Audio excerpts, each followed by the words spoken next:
వాళ్ళు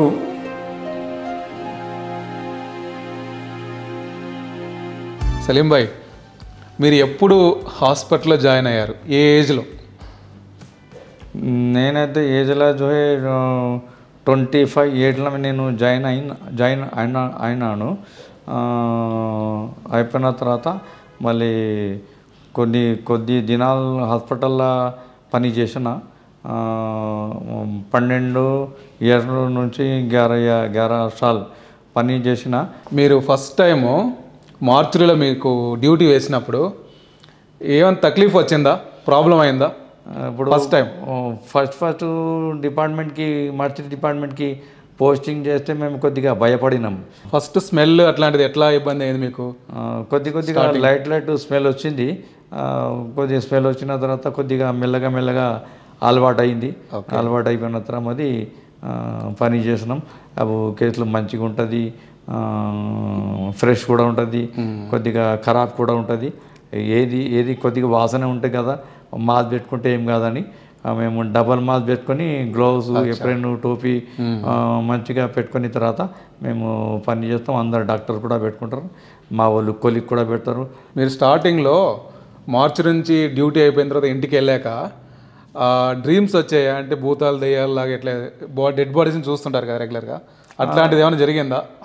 అప్పుడు ఏమంటే డ్యూటీ చేసిన తర్వాత రాత్రిపూట కేసులో కూడా ఎమర్జెన్సీ ఉంటుంది, సెన్సేషన్ ఉంటే మేము డాక్టరు నిలబడి కేసు చేస్తుండే. అప్పుడు ఒకటేసారి చీకట్ల కరెంట్ పోయినది. మళ్ళీ డాక్టర్ గారు భయపడి నాకు చేయబడితే నేను భయపడినా. ఏం ఎవరన్నా భూతం పడిందా ఏమనంటే లేలే నేను డాక్టర్ ఉన్నా అంటే, సరే అరే అట్లా పట్టవద్దు సార్ నేను భయపడినా అని డాక్టర్ సాబ్కి చెప్తే మళ్ళీ లైట్ కొట్టిన తర్వాత మెల్లగా బయట వచ్చినాం. మేము మీ దగ్గరికి ఎట్లాంటి కేసులు వస్తుంటాయి జనరల్గా? మీరు మార్చురీలో ఉంటారు కదా, ఎలాంటి కేసులు వస్తుంటాయి? అప్పుడు కేసు అంటే హ్యాంగింగ్ కేసు ఉంటుంది, బర్నింగ్ కేసు ఉంటుంది, సస్పెక్టెడ్ కేసు ఉన్నది, డౌనింగ్ కేసు ఉంటుంది, మునిగిపోతారు, మునిగిపోయిన బయలుపడి కేసు వస్తుంది, ఫైజన్ ఉంటుంది. ఓకే. హ్యాంగింగ్లా సెన్సేషన్ ఎంఆర్ఓ కేసు ఉంటుంది. బర్నింగ్ కేసు కూడా ఎంఆర్ఓ కూడా కొద్దిగా ఉంటారు. అది మర్డర్ కేసు కూడా ఉంటుంది. ఓకే. అవి హెచ్ఐవి కేసు కూడా ఉంటుంది మన దగ్గర. పోలీస్ కేసు ఉన్నాయి కాబట్టి హెచ్ఐవి కేసు కూడా చేస్తాడు కొద్దిగా, కానీ కొద్దిగా ఆ కేసు కొద్దిగా తక్కువ వస్తుంది. అప్పుడు కేసు అంటే ఎట్లా అంటే అలా హిందూ ఉంటుంది, ముస్లిం ఉంటుంది, సర్దార్జీ కేసులు కూడా ఉంటుంది, సిక్ కేసు అంటే మళ్ళీ ఎట్లా చేయాలా, క్రిస్టియన్ కేసు కూడా ఉంటుంది. ఎట్లా చేస్తారు మీరు? అప్పుడు క్రిస్టియన్ కేసు వస్తే ఆయనకి నేను పోస్ట్మార్టం చేసిన తర్వాత మంచిగా శుభ్రంగా చేసిన, దెబ్బల మీద రాసుకున్న తర్వాత పోస్ట్మార్టం చేసిన తర్వాత మళ్ళీ వాళ్ళు సూట్ బూట్ తీసుకొస్తారు. వాళ్ళు లేబై మా వాళ్ళ కాదు, ఇది బాడీ ఉంది ఎట్లా తొడిగేయాలంటే లేబై కొద్దిగా మాతోని రిక్వెస్ట్ చేస్తే మేము బట్టలు కూడా వాళ్ళకి తొడిగి షూ, ప్యాంటు, షూ మొత్తం వేసిన తర్వాత తొడిగిన తర్వాత వాళ్ళు కఫిన్ బాక్స్ తీసుకొస్తారు. కఫిన్ బాక్స్లో ట్రాలీ మీద తీసుకొని పోయి ఆ కఫిన్ బాక్స్లో వేసిన తర్వాత మళ్ళీ పోలీస్ వాళ్ళకు పిలుస్తారు. ఏం బాడీ చూసుకొని మీదేనా కదా అంటే పార్టీ వాళ్ళు ఆడితే పోలీస్ వాళ్ళు ఐడెంటిఫై చేసిన తర్వాత బాడీ వాళ్ళు రిలేషన్కి అప్పగింప చేస్తాం. ముస్లిం కేసులు అయితే ఎట్లా ఉంటాయి? అవి ముస్లిం కేసుకి ఏదంటే అప్పుడు ఎట్లా ఇప్పుడు ఈయనకి చేసినా ఆయన కూడా అటెండ్ చేస్తాం. కాబట్టి ఒకసారి ముస్లిం నోన్ కావు బాడీ, కొన్ని దినాలు నోన్ కావాలి, 3 దినాల దాకా పెడతారు వాళ్ళు పోలీసు వాళ్ళు. ఒకవేళ నోన్ అయితే మేము బాడీ ఐడెంటిఫై చేసిన తర్వాత మీదేనా కాదా అని మేము చూపెట్టి వాళ్ళకి కేసు పోలీస్ ద్వారా మేము బాడీ హ్యాండ్ ఓవర్ చేస్తాం. ఓకే. ఇప్పుడు హిందువులు, సిక్కులు ఇట్లా వస్తారు కదా, వాటికి హిందూస్ కానీ సిక్కులు వస్తుంటారు, డిఫరెంట్గా ఉంటుందా మీరు హ్యాండిల్ చేసేది? డిఫరెంట్ ఉంటుంది. ఎందుకు క్రిస్టియన్ అంటే సూడుబెడు వానికి తొడిగి ఇవ్వాల. సిక్ అంటే ఇట్లనే same as it is Shamla కడతారు వాళ్ళు, బట్టలు వేసుకుంటారు, పార్టీ వాళ్ళు నిలబడతారు. భయ్ మాకు షమ్లా కట్టనీకి రాదు, మేము శుభ్రంగా మీకు గడిగి ఇచ్చిన తర్వాత మీరు అది షమ్లా ఉల్లా ఉంటే వాళ్ళు ఇష్ట ప్రకారం వాళ్ళు ధర్మం ప్రకారం ఎట్లా చేస్తారో వాళ్ళు చేసుకుంటారు. మళ్ళీ మేము కూడా వాళ్ళు ఏమడా మద్దతు ఇచ్చిన తర్వాత వాళ్ళు మంచిగా ప్యాక్ చేసి వాళ్ళకు హంట పెట్టేస్తారు, బంధువులు కూడా నిలబడతారు. ఇప్పుడు మీ దగ్గరికి ఒక డెడ్ బాడీ వస్తుంది కదా, డాక్టర్ చూసే లోపు మీరు ఏమేం చేస్తారు డెడ్ బాడీని? ఇప్పుడు పోస్ట్మార్టం చేయాలంటే ఊరు పోలీసు వాళ్ళు పంచనామా ఇస్తారు, డెత్ సమ్మరీ ఇస్తారు, వాళ్ళు మొత్తం కంప్లీట్ మొత్తం పేపర్ ఇస్తారు. మళ్ళీ బట్ట చచ్చిపోయిన తర్వాత కూడా కేసులు వస్తాయి. అది డెత్ సమ్మరీ అంటే డాక్టర్ ఏం ట్రీట్మెంట్ చేసినారు ఏం కథ అంతా పోలీసు వాళ్ళు మొత్తం పేపర్ రాసుకొని బాడీ మీద దెబ్బలు ఏమైనా ఉన్నాయా లేదా, మళ్ళీ హెడ్ ఇంజరీ ఉందా, మళ్ళీ కొట్టినరా అంతా పోలీసు వాళ్ళు మేము పోలీసు వాళ్ళకి చూసిన తర్వాత చూపెట్టిన తర్వాత వాళ్ళు మొత్తం ఇంజరీ రాసుకొని పేపర్ రాసి మళ్ళీ పంచనామా మొత్తం పార్టీ వాళ్ళు కూర్చుంటారు, ఎట్లయింది ఏం కథ మొత్తం పోలీసు వాళ్ళు రాసిన తర్వాత పంచనామా మొత్తం కంప్లీట్ చేసుకున్న తర్వాత మళ్ళీ డాక్టర్ దగ్గర పోతారు. డాక్టర్ మొత్తం ఆ పంచనామా మొత్తం చూసిన తర్వాత బయట చేద్దాం నాడు అంటే మా దగ్గర డాక్టర్ వస్తారు, చెప్తారు ఫలానా కేసు బ్యాక్ నంబర్ 25, 10 ఏ నెంబర్ కానీ ఆ నెంబర్ చెప్తే ఆ నెంబర్ ప్రకారం మేము బాడీ తీసుకొని స్ట్రక్చర్ మీద పెట్టిన తర్వాత మళ్ళీ పోలీసు వాళ్ళని పిలిచి బాడీ ఐడెంటిఫై చేస్తారు. ఏమయ్యా బాడీ ఇదేనా కాదా అని చెప్తే నేను చూడలే, ఒకసారి ఒక జవాన్ వస్తాడు, వేరేసారి వేరే డ్యూటీకి మీద వేరే జవాన్ వస్తాడు. కొత్త పోలీసు వాళ్ళకు బాడీ తెలియదు ఇదేనా కాదా అని, కొత్త జవాన్ అంటే కన్ఫ్యూజ్ అవుతారు.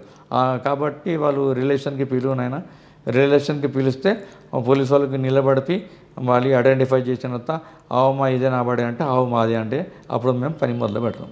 ఓకే, ఇప్పుడు పోస్ట్ మార్టంలో మీరేం చేస్తారు, హెల్ప్ చేస్తారా? మా పని ఏమంటే మళ్ళీ ఓపెన్ చేస్తాం, చూపిస్తాం, డాక్టర్ రాస్తాం అంతే. డాక్టర్కి బాగా హెల్ప్ చేస్తారు మీరు అయితే? అంతే అంతే. ఎవరి మంత్ డాక్టర్ కూడా ఓపెన్ పోస్ట్మార్టం చేస్తారు, కానీ అది చాలా అంటే మేమే ఓపెన్ చేస్తాం కేసుకి. ఫస్ట్ టైం మీరు బాడీ ఓపెన్ చేసినప్పుడు మీకు భయం వేసిందా? ఫస్ట్ నాకు భయం అయింది, కానీ కొద్దిగా మెల్లగా చేసిన తర్వాత కొద్దిగా మాకు అలవాటు అయింది.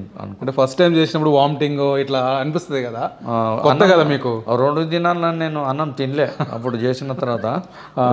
ఎటా చేస్తారు అన్నం ఎటా తేయాలా అని అప్పుడు మెల్లగా కొద్దిగా లే వాసనే చూస్తున్నాం కదా, ఏం కాదులే, ఆయన కూడా మనిషి మనకు కూడా మనిషి, కానీ చచ్చిపోయిన మనిషి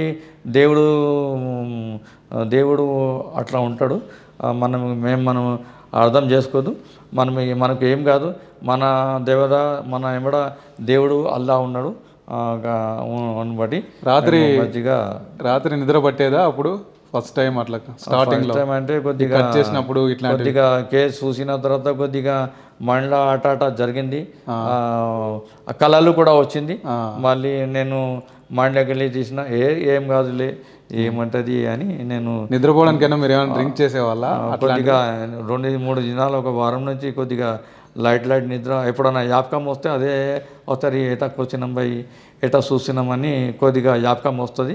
యాపకం వచ్చిన తర్వాత మళ్ళీ మెల్లగా దిమాగ్ మేము మైండ్లో కాబోతే సోచనగా చోటు చేస్తాం, మంచిగా నిద్ర వచ్చింది అట్లా. ఓకే, రోజు ఎన్ని కేసులు వచ్చాయి సలీం భాయ్? డైలీ 10 నుంచి 20 దాకా కేసు వస్తాయి డిపార్ట్మెంట్కి. కొద్దిగా మినిమం 15 కేసు వస్తాయి డైలీ. 15లో అందులో అన్నోన్ కూడా ఉంటుంది, నోన్ కూడా ఉంటుంది, మొత్తం టోటల్ 15 కేసు దాకా 15 దాకా వస్తాయి డైలీ. అయితే మీరు 42 years చేశారు కదా, అంటే 1,00,000 కేసులు చూసింటారా? 1,00,000 డెడ్ బాడీస్ని మినిమం అయితే మేము ఇప్పటిదాకా ఏంచలే, అప్పుడు 1,00,000 మీదనే ఉంటాయి, కానీ ఈజీగా మేము కేసులు చేస్తారు, మేము మర్చిపోతాం, కానీ కేసులు అయితే చేస్తాం. 35 years దాకా చేసినాం. ఆ పాత గాంధీ హాస్పిటల్లో కూడా ఉండే, అప్పుడు దాకా నాది పోస్టింగ్ ఉంది.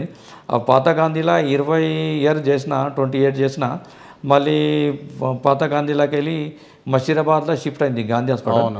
మళ్ళీ అక్కడ కూడా 18 నుంచి 18 సార్లు దాకా నేను సర్వీస్ చేసినాం. మేము అందరు డాక్టర్ కూడా మాకు సహకారం ఇచ్చినారు, పోలీసు వాళ్ళు కూడా మంచిగా సహకారం ఇచ్చినారు, అంతా మాతో బాగానే ఉంటారు. వాళ్ళు బంధువులు కూడా బాగుంటారు, వాళ్ళు అప్పుడు ఏడుస్తారు బంధువులు, మనం ఏం చేద్దాం పిల్లతో చోట బచ్చి.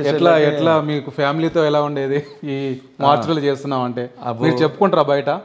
మేము కేసు చేసిన తర్వాత స్నానం కూడా చేసిన తర్వాత మేము ఎక్కడ పని అక్కడ వదిలిపెడతాం. మేము ఇంటకాడ మా భార్య కూడా మేము చెప్పాం, బయట చేసినాం బయట చేసినాం, వాళ్ళు పరేషాన్ అవుతారు వాళ్ళు. అందుకే మేము ఎక్కడ మాట అక్కడనే పెడతాం. ఇప్పుడు ఇంట్లో వచ్చిన తర్వాత మళ్ళీ ఫ్రీ ఉంటాం, మా భార్యతోని ఫ్రీ ఉంటాం, మా పిల్లలతోని ఫ్రీ ఉంటాం. పిల్లలు సలీం భాయ్ పిల్లలు చెప్పుకుంటారా మా నాన్న మార్చిలో చేస్తారని అట్లాంటిది ఏమన్నా ఎట్లా ఉంటుంది వాళ్ళు? చేస్తారా? నాకే మా బిగ్ సన్తో పెద్ద ఆయన తెలుసు, చిన్నకు తెలుసు, కానీ ఈ పని చేస్తే వాళ్ళు భయపడతారని మేము చెప్పరా? Only I'm told now I'm working up to now Gandhi hospital forensic medicine అని చెప్తాం మేము. కానీ కొద్దిగా కొద్దలు మార్చారంటే అరే భయ్ మార్చిలో పని చేస్తారని కొద్దిగా తప్పు అర్థం చేసుకుంటారు వాళ్ళు. కాబట్టి మేము గాంధీ హాస్పిటల్ ఎక్కడ పని చేస్తాం ఆయన అంటే మేము గాంధీ హాస్పిటల్ పని చేస్తామని చెప్తాం. ఇప్పుడు ఫంక్షన్లకు వెళ్తారు కదా సలీం భాయ్, ఫంక్షన్లకు వెళ్ళినప్పుడు ఏమైనా ఇబ్బంది అవుతుందా? ఎట్లా ఫంక్షన్లో పోయిన తర్వాత ఏం భయ్ బాగున్నారా అది ఉన్నారా అంటే చేస్తాను. ఎక్కడ పని చేస్తాను అంటే భయ్ గాంధీ హాస్పిటల్ చేస్తున్నాం భయ్, ఈ మన ఫారెన్సిక్ మెడిసిన్లో ఉన్నాం అక్కడ చేస్తున్నామంటే అక్కడ కూడా చేస్తామంటే లే అక్కడ కూడా చేస్తాం, కానీ స్పెషల్ కేసు ఉంటే మేము పోయి చేస్తాం. ఆ డ్యూటీ అయితే గాంధీ హాస్పిటల్లో ఉన్నాం, ఎక్కడ పని ఉంటే అక్కడ పోతాం అని చెప్తాం. ఫ్యామిలీ సపోర్ట్ ఎట్లా ఉంది మీకు జాబ్ చేసేటప్పుడు? మా ఫ్యామిలీ సపోర్ట్ అంటే మా భార్య చాలా మాకు మద్దతు ఇస్తుంది. ఆమె 42 ఇయర్ అని నేను సర్వీసు చేశానంటే అది పెద్ద భాగం అంటే మా భార్య మంచిగా నాకు చూసింది. మాకు ఇంతకుముందు టీబీ కూడా వచ్చింది, కొద్దిగా లంగ్ ప్రాబ్లం కూడా వచ్చింది. మేము ఎర్రగడ్డ అలా అడ్మిట్ ఉండే. మా భార్య కూడా మంచిగా. ఎప్పుడు వచ్చింది సలీం భాయ్? అది ఒక జాబ్ అయిన తర్వాత మధ్యలో వచ్చింది. జాబ్ కులులా ఎక్కువ చేసిన తర్వాత ఒక 20-25 ఇయర్స్లో అప్పుడు నాకు లంగ్ ప్రాబ్లం వచ్చింది. లంగ్ ప్రాబ్లం వచ్చిన తర్వాత మేము ఎర్రగడ్డ హాస్పిటల్లో అడ్మిట్ అయిపోయిన తర్వాత మా సార్ అడిగిన ఏం సలీం వస్తలేడు, ఈ సలీంకి ఏమైందని మా కృపాల్ గారు అడిగితే లే సార్ నేను ఎర్రగడ్డ హాస్పిటల్లో అడ్మిట్ ఉన్నా అంటే ఎందుకు నాకెందుకు చెప్పలే. మళ్ళీ ఆయన మన ఎర్రగడ్డ హాస్పిటల్ సూపరింటెండెంట్ గారు ఉండే, ఆయనకి ఫోన్ చేసి కొద్దిగా కృపాల్ గారు నాకు మంచిగా ట్రీట్మెంట్ ఇప్పించినారు. ఆయన సార్ దయా వల్ల నేను మంచిగా అయినా. మళ్ళీ సలీం భాయ్ మీరు 42 ఇయర్స్ ఎక్స్పీరియన్స్ ఉంది కదా, ఇంత ఎక్స్పీరియన్స్ ఎవరైనా ఉన్నారా మార్చిలో పనిచేసిన వాళ్ళు తెలుగు స్టేట్స్లో? ఇప్పుడైతే నేను 42 ఇయర్స్ సర్వీస్ చేసినా కానీ ఒక మనిషి ఉన్నాడు, ఆయన పేరు చెప్తాను నేను సీనియర్ మోస్ట్ నేను అయిపోయిన తర్వాత కొద్దిగా నా అమ్జద్ అలీ ఖాన్ అని ఉన్నాడు. ఇప్పుడు కూడా ఫారెన్సిక్ మెడిసిన్లో ఆయన కాలేజ్ ఆయన ఈజ్ నా గవర్నమెంట్ జాబ్. ఎక్కడ ఆయన? ఇప్పుడు ఆయన గవర్నమెంట్ జాబ్ ఉన్నది Gandhi medical college. Gandhi medical ఆయన కృపాల్ సాబ్ దగ్గర కాలేజ్ ఉంటారు కదా, కృపాల్ సాబ్ దగ్గర ఆయన పని చేస్తాడు. అప్పుడు అంత బిజీగా ఉండి ఇప్పుడు ఏమన్నా అంటే లీజర్ ఎంటీ అయిపోయినట్టు ఉందా? ఇప్పుడైతే అప్పుడు వాసన చూడాలా, ఇప్పుడైతే ఏం లేవు, వాసన లేవు, ఏం లేవు. భార్య పిల్లలతో కొద్దిగా నేను మంచిగా హాయిగా ఉన్నది టైం కూడా. ఇప్పుడు ప్రస్తుతంగా అయితే ఇంట్లో ఉన్నాం, ఇంకా సిరీస్ చూద్దాం. ఇప్పుడు డ్యూటీ అయిపోయిన తర్వాత ఇంత సర్వీస్ చేసిన తర్వాత నేను గాంధీ హాస్పిటల్ కానీ ఫారెన్సిక్ మెడిసిన్ కానీ 42 ఇయర్స్ సర్వీస్లో నేను మంచిగా పేరు పెట్టుకున్నా, మంచిగా ఖిద్మత్ కూడా చేసినాం. మీ ఫస్ట్ హౌస్ అస్మత్పేటలో ఉంటే సెకండ్ హౌస్ గాంధీ హాస్పిటల్ లాగా ఉందా? ఎప్పుడైతే ఫస్ట్ డ్యూటీ మన గాంధీ హాస్పిటల్లో చేసినాం ఫారెన్సిక్ మెడిసిన్లో. ఇప్పుడు రిటైర్మెంట్ అయిపోయిన తర్వాత మళ్ళీ సెకండ్ డ్యూటీ మా భార్య కూడా ఉంటాం, మేము పిల్లల దగ్గర ఉంటాం. ఇప్పుడు హాయిగా ఉన్నది, దుఃఖం కూడా ఉన్నాయి, కానీ అది సర్వీస్ ఎప్పుడు జరిగిపోయింది, ఇప్పుడు ఎట్లా రిటైర్మెంట్ది మాకు కొద్దిగా అర్థం అవుతలేదు. కానీ ఇప్పుడు కూడా మా మా మా భార్య కూడా మంచిగా మాకు సపోర్ట్ ఇస్తుంది. హెల్త్ కానీ ఏదైనా కానీ ఇప్పుడు కూడా మాకు హెల్త్ మంచిగానే ఉన్నది. Health is well. కాబట్టి జాగ్రత్త ఇప్పుడు కూడా జాగ్రత్త మా భార్య మంచిగా చూసుకుంటుంది. Thank you Salim Bhai. 3TV దగ్గరికి వచ్చారు, మీరు 3TV ఆఫీస్కి వచ్చి చాలా విషయాలు చెప్పారు. కాబట్టి మాది ఒక రిక్వెస్ట్ ఏమంటే మా కృపాల్ కానీ జయరాజ్ రాజా కానీ మాకు చాలా ఇద్దరు డాక్టర్ హెచ్ఓడి వాళ్ళు, మన గాంధీ హాస్పిటల్ హెచ్ఓడి గారు రాజా గారు ఉన్నారు, మన ఫారెన్సిక్ మెడిసిన్లో కృపాల్ సాబ్ గారు ఉన్నారు, లవణ్య మేడం ఉన్నది, అదర్ డాక్టర్ అసోసియేట్ అసిస్టెంట్ అందరు డాక్టర్తో వాళ్ళతో కూడా వాళ్ళు కూడా మంచిగా ప్రేమతో ఉంటుంది. కాబట్టి వాళ్ళతోని మేము నమస్కారం చెప్తున్నాం.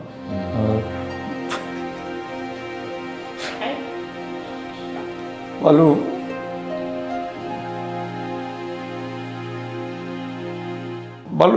మంచిగా మాకు సాయం చేసినారు, మొహమ్మద్తో ఉన్నారు. కాబట్టి ఎప్పుడు సర్వీస్ జరిగింది, ఎక్కడ రిటైర్మెంట్ అనేది మాకు ఏర్కగాలి. ఇప్పుడు నేను రిటైర్మెంట్ చేసినాం. 28కి మేము సెలబ్రేట్ చేసుకున్నాం. కృపాల్ గారు ఉన్నారు, లవణ్య మేడం సార్ వాళ్ళు బాగా డాక్టర్లు ఉన్నారు, మంచిగా మాకు సన్మానం చేస్తున్నారు.